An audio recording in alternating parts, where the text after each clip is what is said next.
Oi, gente. Eu voltei. Que dramática. Eu tava aqui fazendo um outro vídeo e aí deu tempo. Ai, esse negócio aqui tá parecendo um KY. Ó, mas é o meu pantal de criança. E também se fosse, qual o problema?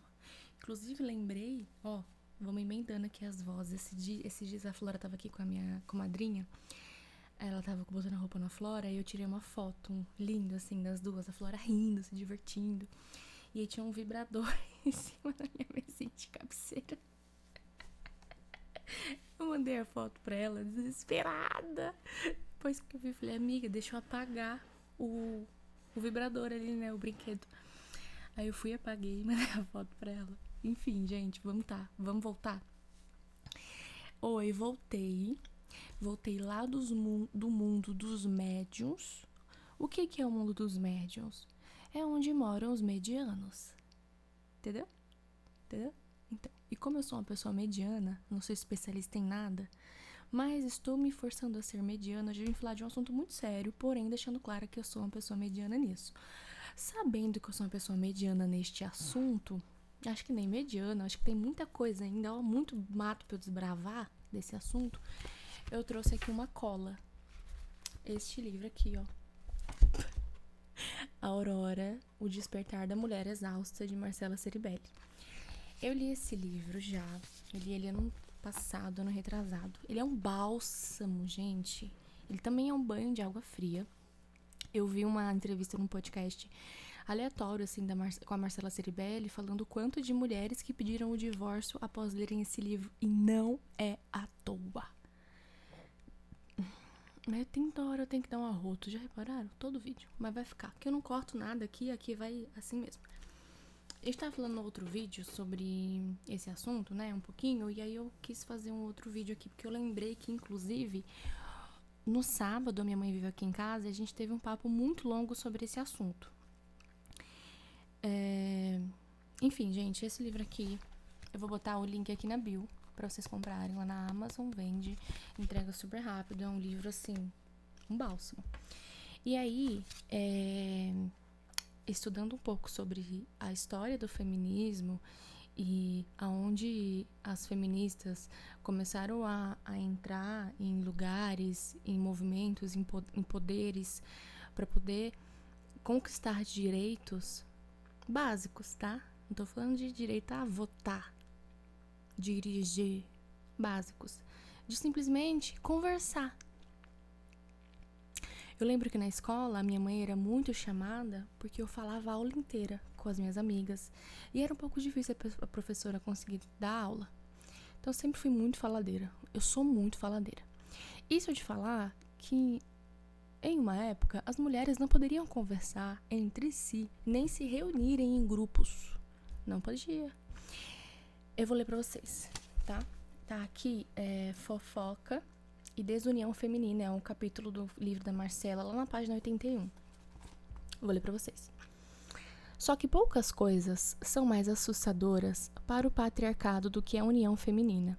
E como conta Federici, em 1547 foi emitida uma declaração proibindo as mulheres de se reunirem para se balbuciar e conversar. Balbuciar é engraçado, né? Ordenando aos maridos, fofa essa parte, que mantivessem as suas esposas em suas casas. Foi então que as amizades femininas se tornaram o alvo da caça às bruxas, transformando uma palavra que era sinônimo de amizade, carinho, em motivação para a punição pública.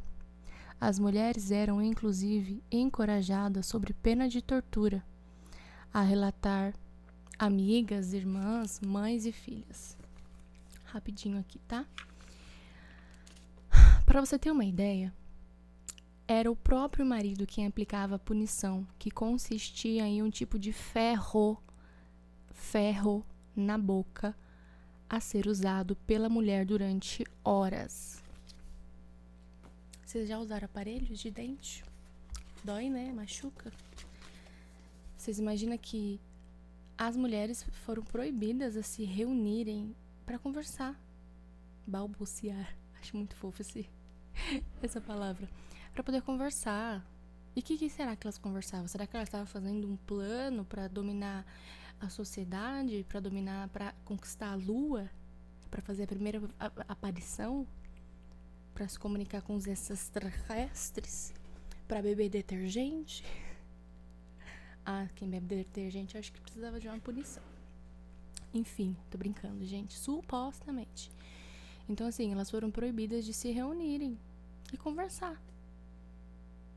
Porque será que de repente entre elas ali existia uma que começou a questionar os abusos, os comportamentos?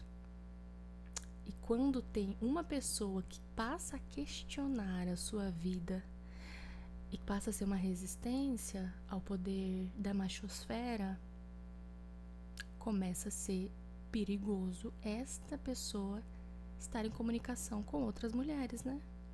Porque pode contaminá-las. Então, o que é interessante, o que a gente faz? A gente proíbe elas de se encontrarem e conversar. Proibindo elas sobre tortura, acabou o nosso problema, amor. Fofo, para não dizer outra coisa. Aí tem outro trecho que eu separei aqui também pra ler pra vocês. Vão ser só esses dois, tá, gente? Que me impressionou muito também. Tá na mesma página, inclusive. Eu fui, durante boa parte da minha vida, cristã de igreja evangélica, porque tem cristã de igreja católica e cristã de igreja evangélica, né? Uma briga deles pra dizer quem que é cristão, dos dois de verdade. Eu fui muito tempo da igreja evangélica e vi muitas coisas assustadoras vindo de líderes religiosos, líderes de igreja, servindo de benefício da machosfera, perdoando agressores, perdoando estupradores, não sei se pode dizer essa palavra aqui, perdoando traições, né, que segundo o regime da Bíblia é pecado. Mas para manter a boa família brasileira, você vai perdoar esse homem sim, e ele vai te passar uma doença e vocês vão ser felizes para sempre. Bem leve, graças a Deus. Então, assim, eu vi muita coisa bizarra acontecer assim dentro da igreja. E sendo normalizada, né? Porque, claro, se Deus disse, se o pastor disse que Deus disse, quem é que vai questionar? Aí, tem um tópico muito discutido sobre as interpretações bíblicas que cada líder religioso dá ali dentro da sua comunidade, né? Dentro da sua igreja. E tem um versículo bíblico. Ai, gente, tá alto isso. E tem um versículo bíblico que eu vou ler aqui pra vocês. Quero que vocês se levantem e ponham a mão no seu... Tô brincando. Ai, meu Deus, que barulho é esse? Enfim. Mais um, ó. Não, parou. Igreja, vamos se levantar aqui e vamos abrir nossa Bíblia lá em 1 Coríntios 11, versículo 3, 7 e 9. Amém? Que diz assim, eu acho que aqui fica melhor, né? Que diz assim, tenho medo de teclar ali. Pois o homem não é da mulher, mas a mulher é do homem. Que a mulher fique em silêncio nas igrejas, pois não é permitido a elas falar. São comandadas a prestar obediência, assim como diz a lei. A lei que, entre parênteses, foi um homem que escreveu. E se aprenderem alguma coisa, que perguntem aos maridos em casa, pois é uma vergonha para a mulher falar na igreja. 1 Coríntios, capítulo 11, versículo 3, 7 e 9. Agora, eu queria muito, assim, tentar tirar outra interpretação, porque cada líder religioso tem uma interpretação sobre os textos bíblicos, né? Normalmente o que é interessante para ele. Aí agora me explica o que a gente pode interpretar de diferente de uma leitura tão clara de que as mulheres não devem falar na igreja. Elas devem servir a obediência e se elas quiserem perguntar alguma coisa, elas têm que perguntar em casa para os maridos. Saudades de quando eu li um versículo na Bíblia que dizia assim, se você tiver alguma dúvida, pergunte a Deus. Esse é, pergunte ao homem, pergunte ao seu marido. porque ele tem todas as respostas. Isso é um pouco de blasfêmia, né? Esse língua dos anjos, desculpa, Senhor. Enfim, não tem como ter uma interpretação muito diferente do que tá escrito claro, né? Isso é muito bizarro. Eu lembro que quando eu li esses textos do livro da Marcela, eu fiquei tão impactada do quanto, desde sempre, acontece esse tipo de coisa. E o papel da mulher rebelde, que normalmente, olha que engraçado, que loucura! Normalmente a mulher rebelde, a mulher mal vista, é a mulher que questiona,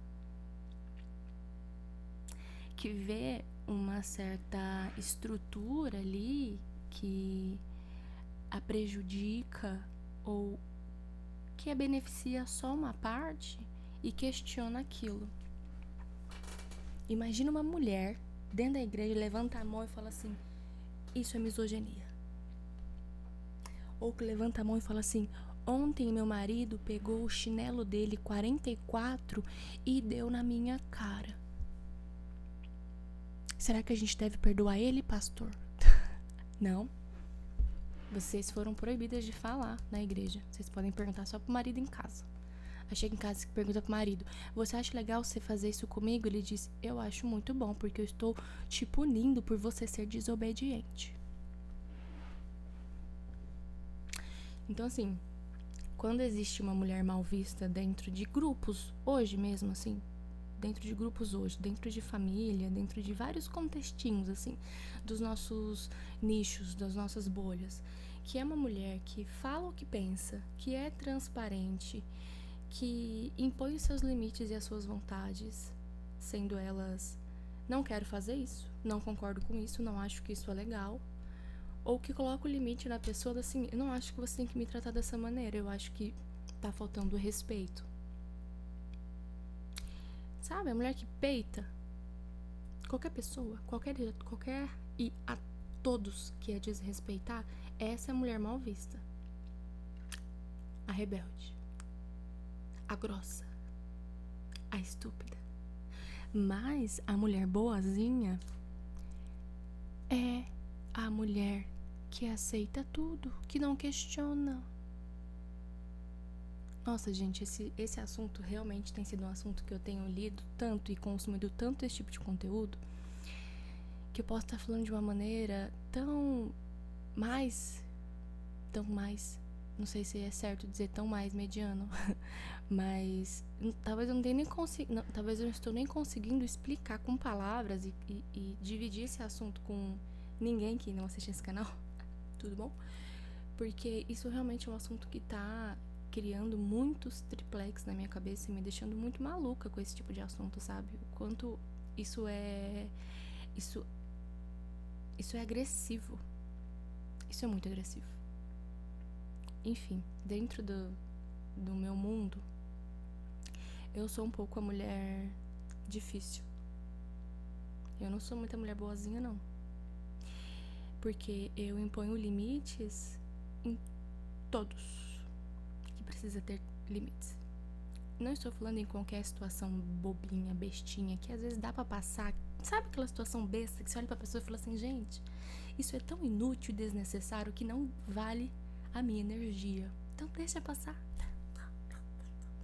Não esse tipo de coisa besta, mas coisas que questiona você, que questiona o seu caráter, que questiona a sua maternidade, que questiona as suas vontades e os seus prazeres. Eu sou uma mulher difícil. Meu avô tem um nome ótimo, que ele fala assim pra mim: a Vitória é muito doidinha, a Vitória é muito maluquinha. Não no sentido pejorativo do lado ruim, mas ele fala que eu sou louca porque eu falo tudo que eu quiser falar, dentro de alguns limites, né, que precisam existir também. Mas ele fala, muito fofo inclusive, que ele fala assim: qualquer coisa que eu quiser conversar, qualquer coisa que eu quiser falar, eu posso conversar com a Vitória. E é muito boa essa relação que nós construímos de neta e avô.